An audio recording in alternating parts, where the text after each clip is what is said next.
Cleopatra VII Thea Philopator, the last queen of the Ptolemaic Dynasty of Egypt, remains one of the most captivating and complex figures in history. Her reign marked the end of an era for Egypt, one that had been shaped by the powerful and storied Ptolemaic dynasty for nearly 3 centuries. As a ruler, Cleopatra navigated the volatile waters of political intrigue, war, and shifting alliances, all while attempting to preserve Egypt's independence in the face of growing Roman power. Her alliances with powerful Roman generals, Julius Caesar and Mark Antony, were instrumental in her struggle for survival and in her efforts to maintain Egypt's autonomy.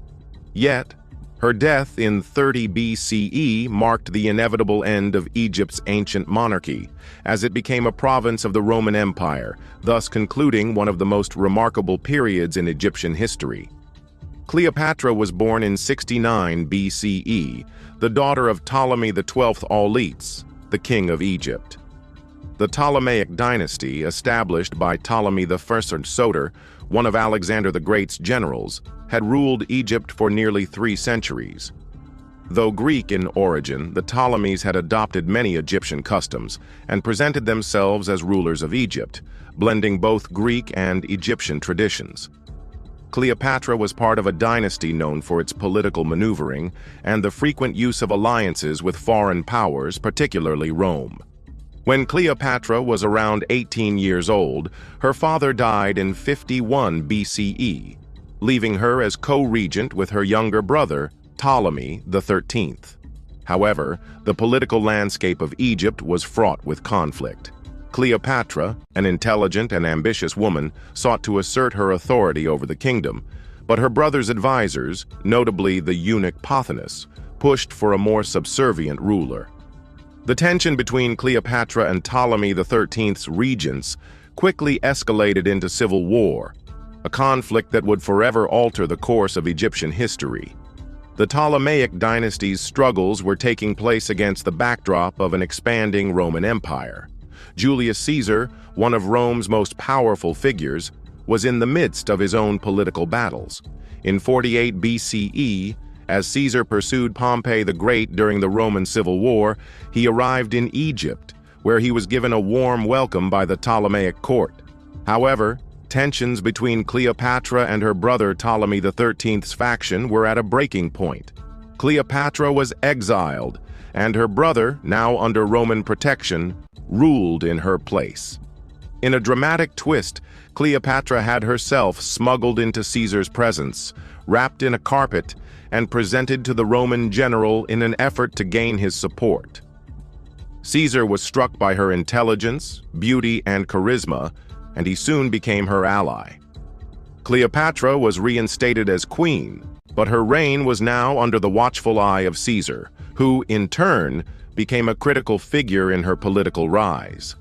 With Caesar's military support, Cleopatra and her forces defeated Ptolemy XIII's army, and her brother was drowned in the Nile during the ensuing battle. Cleopatra's position as queen was secured, and she soon became Caesar's lover. Their relationship would prove to be both politically and personally significant. In 47 BCE, Cleopatra gave birth to a son, Ptolemy Caesar, commonly known as Caesarion, whom she claimed was the son of Julius Caesar. While Caesar's legitimacy as a ruler of Egypt was never fully accepted by the Roman Senate, his relationship with Cleopatra and the birth of Caesarion tied her directly to the Roman world. Cleopatra's reign, bolstered by her Roman connection, heralded a period of relative stability in Egypt. She set about securing the kingdom's finances, reviving the agricultural sector, and reforming Egypt's administration. Her efforts were aimed at strengthening her position within Egypt, but they also aligned her with Roman interests. Cleopatra's political acumen and ability to maneuver through the intricate dynamics of Roman power would be further tested in the years to come. Following the assassination of Julius Caesar in 44 BCE, the political situation in Rome became even more volatile. Caesar's death sparked a power struggle between his supporters and those who sought to restore the Roman Republic. Mark Antony, one of Caesar's most loyal generals, emerged as a central figure in this struggle. Along with Octavian, later Augustus, the grandnephew and adopted son of Caesar, and Lepidus, they formed the Second Triumvirate, a political alliance meant to consolidate their power over the Roman world.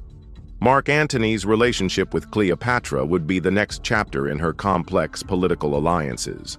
In 41 BCE, Antony traveled to Egypt to meet with Cleopatra, ostensibly to discuss matters of state and to secure her allegiance. However, the meeting would evolve into a romantic and political union. Cleopatra, always the shrewd diplomat, recognized the value of aligning herself with Antony, whose military prowess and ambition made him a key figure in the struggle for control of Rome. In return, Antony sought Cleopatra's support for his campaigns in the East, particularly in his war against the Parthians.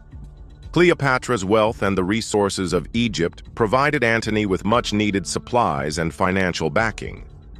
Their relationship soon led to a political alliance cemented by the birth of their twin children, Alexander Helios and Cleopatra Selene II, in 40 BCE.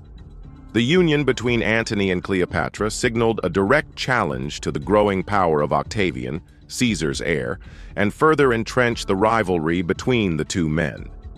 As Antony and Cleopatra's relationship deepened, so did their conflict with Octavian.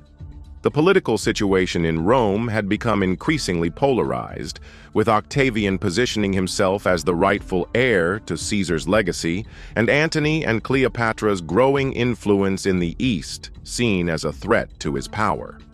Octavian, who used propaganda to cast Antony as a traitor to Rome and a puppet of Cleopatra, played on Roman fears of an Eastern monarchy led by a foreign queen. In 31 BCE, the conflict culminated in the Battle of Actium, a naval engagement between the forces of Octavian and the combined forces of Antony and Cleopatra. The battle was a catastrophic defeat for Antony and Cleopatra. Despite their considerable resources and naval strength, their fleet was decisively outmaneuvered by Octavian's forces, and they were forced to retreat to Egypt. The loss at Actium effectively sealed the fate of both Antony and Cleopatra. In the wake of the defeat, Antony and Cleopatra attempted to rally their forces for one final stand, but their support among the Egyptian and Roman populations waned. As Octavian's forces closed in on Alexandria, Cleopatra and Antony retreated to their respective palaces. In a final act of desperation, Antony fell on his own sword, dying in Cleopatra's arms. Cleopatra, realizing that her reign was over and that Octavian's forces would soon capture her, chose to end her life as well. The exact circumstances of her death remain unclear, but it is widely believed that Cleopatra committed suicide in 30 BCE by allowing a venomous asp to bite her, though some sources suggest she used a poison. Cleopatra's death marked the official end of the Ptolemaic Dynasty and the final submission of Egypt to Roman rule. Cleopatra's death signaled the end of Egypt's independence and the absorption of the ancient kingdom into the Roman Empire. Octavian, now the undisputed ruler of Rome, celebrated his victory by parading Cleopatra's and Antony's children through the streets of Rome, signaling their symbolic defeat. The Ptolemaic Dynasty, which had ruled Egypt for almost 3 centuries, was gone, and Egypt became a province of the Roman Empire, governed by a Roman prefect rather than a native monarch.